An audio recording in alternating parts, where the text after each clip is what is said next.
नमस्कार, India news देख रहे हैं आप। आपके साथ मैं अभिषेक पांडे। इस बुलेटिन की शुरुआत बड़ी खबर के साथ करेंगे। रूस यूक्रेन युद्ध से जुड़ी ये बड़ी खबर सामने आ रही है। काला सागर में रूस यूक्रेन में सीज फायर और एनर्जी सेक्टर पर भी रूस यूक्रेन अब हमले नहीं कर सकेंगे। ट्रंप और पुतिन के बीच वीडियो मीटिंग हुई है। सीज फायर को लेकर दोनों के बीच बातचीत हुई है। अमेरिका के राष्ट्रपति ट्रंप ने कहा कि हो गई डील। ये बड़ी खबर निकलकर सामने आ रही है। रूस यूक्रेन युद्ध से जुड़ी बड़ी खबर निकलकर सामने आ रही है। काला सागर में रूस यूक्रेन में सीज फायर हुआ है और अमेरिका ने मंगलवार को एक बड़ा ऐलान करते हुए कहा कि राष्ट्रपति डोनाल्ड ट्रंप ने रूस और यूक्रेन के साथ कई अहम समझौतों पर हस्ताक्षर किए हैं। इन समझौतों के बाद अब काला सागर में सीज फायर लागू होगा और यूक्रेन में ऊर्जा इंफ्रास्ट्रक्चर पर हो रहे हमले भी रुक जाएंगे।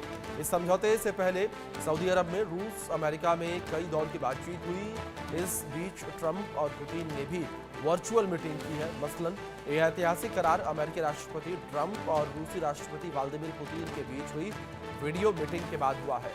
व्हाइट हाउस ने बताया कि अमेरिका ने राष्ट्रपति डोनाल्ड ट्रंप की इस जरूरत को दोहराया कि रूस यूक्रेन संघर्ष में दोनों पक्षों की हत्याएं बंद होनी चाहिए, क्योंकि ये एक स्थायी शांति समझौते की दिशा में सबसे अहम है।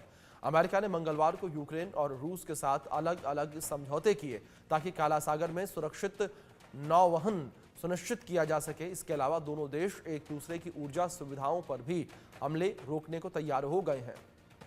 अगर ये समझौते लागू होते हैं तो रूस और यूक्रेन में व्यापार युद्ध विराम की दिशा में अब तक की सबसे स्पष्ट प्रगति होगी। अमेरिका ने इसे यूक्रेन और रूस के 3 साल पुराने युद्ध को समाप्त करने के लिए शांति वार्ता की दिशा में बहुत बड़ा कदम बताया है।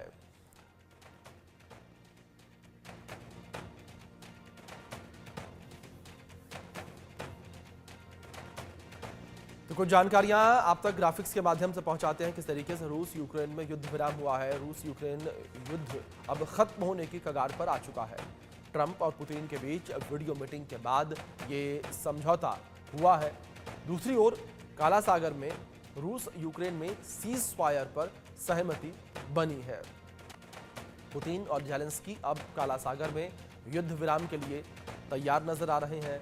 दूसरी ओर एनर्जी सेक्टर पर भी दोनों देश हमले नहीं करेंगे, इस बात को लेकर दोनों देश सहमत हुए हैं। सऊदी अरब में रूस अमेरिका में कई दौर की बातचीत हुई है। 23 से 25 मार्च तक सऊदी अरब में द्विपक्षीय बातचीत हुई है। तो कुछ इस तरीके से जानकारियां जो है निकल कर सामने आ रही हैं। सऊदी अरब में द्विपक्षीय बातचीत की गई है। इस बीच इस विषय पर बातचीत करने के लिए कुछ खास मेहमान हमारे साथ जुड़ गए हैं। निपुण आलम बयान विदेशी मामलों के जानकार हमारे साथ जुड़े हैं। दूसरी ओर retired colonel TP Tyagi ji जुड़े हैं, रक्षा विशेषज्ञ हैं। आप दोनों मेहमानों का बहुत स्वागत है इस चर्चा में। और चर्चा की शुरुआत निपुण जी मैं आपसे करना चाहूंगा। जिस तरीके से फैसला लिया गया है, इस फैसले का कितना प्रभाव वैश्विक स्तर पर पड़ता हुआ नजर आएगा? क्योंकि काला सागर को लेकर बात की जाए तो वहां से कई जहाज गुजरते हैं और पूरे विश्व में कहीं ना कहीं इससे व्यापार होता नजर आता है। Black Sea is a very important trade route for the Europe and Asia. तो हम देखें तो वहां पर अगर इस प्रकार का अगर युद्ध विराम होता है तो जो नौवहन, जैसे कहा गया है कि जो नौवहन एक सुरक्षित नौवहन क्या होगा, सुनिश्चित होगा वहां से जितने भी जहाज आते जाते हैं जी। उन पर किसी प्रकार का अटैक नहीं होगा, हमला नहीं होगा। तो निश्चित रूप से ये राहत भरी खबर है यूरोप के लिए, एशिया के लिए, सभी देशों के लिए कि राहत भरी खबर है। इसको हम इस रूप में एक तो देखें। दूसरा क्या है कि जो इतने लंबे समय से कहते हैं प्रतीक्षा थी कि ये वॉर रुके, इस प्रकार के वॉर में एक विराम लगे, तो मुझे लगता है कि स्थायी युद्ध विराम के लिए शुरुआत होगी इसी के माध्यम से। आज इतनी बात हुई है, कल को इससे आगे बढ़ा जाएगा, इससे अगला स्टेप होगा, अगले स्टेप में स्थायी युद्ध विराम होगा। तो कहते हैं कि शुरुआत अगर ठीक से हो जाए तो अंत भी क्या होता है आपका सही तरीके से होता है। तो मुझे लगता है कि ये एक शुरुआत है, अच्छी शुरुआत है, इसको किया गया। फिर हम देखें कि और बहुत सारी इसमें सहमति जताई गई कि जो एनर्जी सेक्टर है उनके ऊपर किस तरह का अटैक नहीं होगा, एनर्जी सेक्टर को क्या हो जाएगा, आपका सेफ रखा जाएगा। तो वो चीज कहीं ना कहीं क्या है, आपकी प्रशंसा की स्थिति है कि भाई चलो एनर्जी सेक्टर को बचाया गया है। तो एनर्जी जो होता है वो किसी भी देश के उत्पादन का सबसे बड़ा क्या होता है, सोर्स होता है। लेकिन एक बात से मैं थोड़ा सा क्या ना, एक बात से लेकर मैं कहीं ना कहीं डिसअपॉइंट हूँ, वो ये कि देखिए अमेरिका और आपका व्लादिमीर पुतिन है। ये ट्रम्प और पुतिन साहब बात कर रहे हैं, वीडियो कॉन्फ्रेंसिंग कर रहे हैं।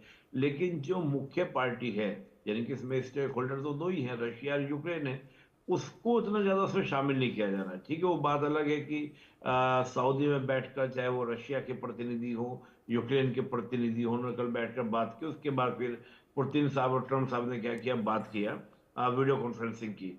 लेकिन कहीं ना कहीं एक मिसिंग बात ये हो रही है कि स्थायी जब हम शांति की बात कर रहे हैं, तो जो मेन स्टेक होल्डर्स हैं उनको भी तो बात होनी चाहिए थी। वीडियो कॉन्फ्रेंसिंग के थ्रू अगर बातचीत हो रही थी, तो उसमें अगर तीनों पार्टी बैठ के बात करती, तो मुझे लगता है कि ज्यादा और बेटर तरीके से शांति की ओर भागते आगे बढ़ती, पीस की बात आगे बढ़ती।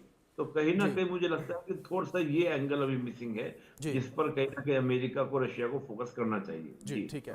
त्यागी साहब, अगर बात इस युद्ध विराम को लेकर की जाए तो इस युद्ध विराम के बाद जो आ, मालवाहक नावें वहां से जाती हैं, अगर उन लोगों को बात करें जो व्यापारी, जो उनका सामान वहां से जाता है, उनकी सुरक्षा कितनी सुनिश्चित होती नजर आएगी, या अभी भी वहां से व्यापार करना, काला सागर से व्यापार करना असुरक्षित रहेगा? क्योंकि कई मौकों पर हमने देखा त्यागी साहब कि युद्ध विराम तो हुआ, लेकिन सीज फायर का उल्लंघन जो है दोनों देशों की तरफ से किया गया।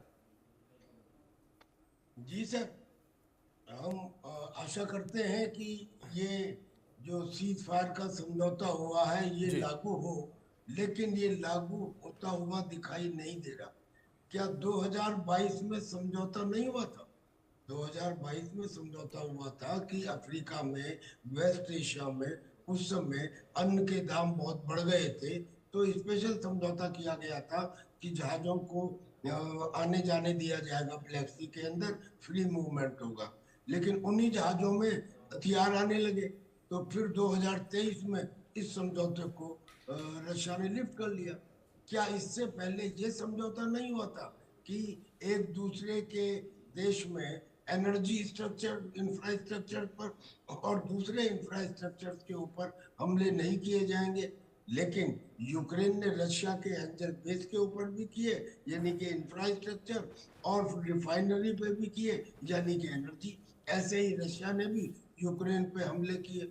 और अब ये समझौता हुआ, इस समझौते में पहला तो पॉइंट यही है कि वो तो शामिल ही नहीं है। जी जब दो अपोजिंग पार्टी एक दूसरे के सामने नहीं बैठती, तो तीसरा आदमी जो बात बोलता है उसमें कहीं ना कहीं लोच रह जाता है। अब लोच को यहाँ से समझिए, जैसे ही ये समझौते की डील वाशिंगटन ने अनाउंस की, रशिया ने अनाउंस कर दिया, कहने लगे हमारे जो बैंक्स हैं, हमारे जो प्रोड्यूसर हैं, हमारे जो एक्सपोर्टर हैं, जो फूड और फर्टिलाइजर को व्यापार करते हैं, उनके ऊपर से सैंक्शंस रशिया हटाए। और अमेरिका ने एक लाइन ये लिख दी थी उसमें समझौते में कि रशिया के इंटरनेशनल व्यापार का ख्याल रखा जाएगा। तो जेलेंस्की ने तुरंत बोल दिया कि रशिया के ऊपर सैंक्शंस हटनी नहीं चाहिए, बल्कि और लगनी चाहिए।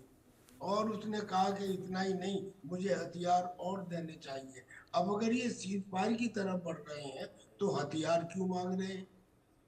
और इतना ही नहीं, इन्होंने, यूक्रेन ने यह भी कह दिया कि जो ब्लैक सी है उसमें अगर रशिया के जहाज, यानी कि वारशिप ईस्टर्न पार्ट से, ईस्टर्न और ब्लैक सागर से आगे आते हैं, तो जी इसे आज के सीज फायर का वायलेशन माना जाएगा। यानी कि सीज फायर अभी स्टार्ट हुआ नहीं है, डेट अभी कंफर्म है नहीं, लेकिन उसको कब कब तोड़ा जाएगा ये बातें यूक्रेन ने बतानी शुरू कर दी।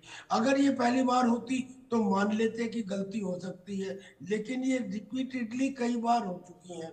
The trust deficit is zero, बिल्कुल कोई ट्रस्ट नहीं है एक दूसरे में। तो मुझे नहीं लगता कि ये सीज फायर एक ही रास्ता है, और वो रास्ता है कि या तो यूक्रेन में चुनाव हो, जी या जेलेंस्की सरेंडर करे, जी या जेलेंस्की का असैसिनेशन हो, जी या वेस्टर्न कंट्रीज ये तय कर लें कि हम यूक्रेन को अब और हथियार नहीं देंगे। इनके जी अलावा कोई और रास्ता by any stretch of imagination हमको तो दिखाई नहीं देता जी इस वार को खत्म करने का। ठीक है। और ट्रंप जो बार बार कह रहे हैं कि मैं इस युद्ध को रुकवा दूंगा, वो एक दिन के हिसाब से तो आज 100 दिन से भी ज्यादा हो चुके हैं, जी अभी तक तो रुकवा नहीं पाए।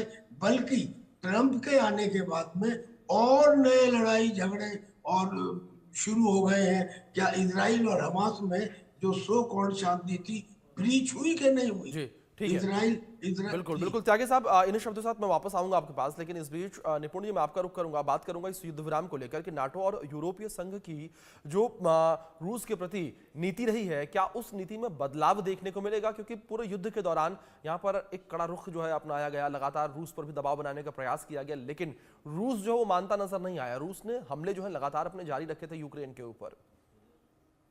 देखिए, अब मेरे को जो लगता है, जो आपने प्रश्न किया, बहुत शानदार आपका प्रश्न है जी, और ये काफी दिनों से चर्चा में भी चल रहा है। जी, नाटो जो है, नाटो मुझे लगता है कि ये भूतकाल का विषय हो जाएगा जी, और भविष्य का अगर नाटो होगा उसमें अमेरिका नहीं होगा, मुझे ऐसा जी, लगता है। क्योंकि एलन मस्क ने भी करीब 1 मंथ पहले जी, एक को पोस्ट किया था एक्स पर, और हम देखें डोनाल्ड ट्रम्प ने इस बात को बोला था। देखिए, अमेरिका ये कहता है कि 900 बिलियन का हमारा डिफेंस बजट है और उस डिफेंस बजट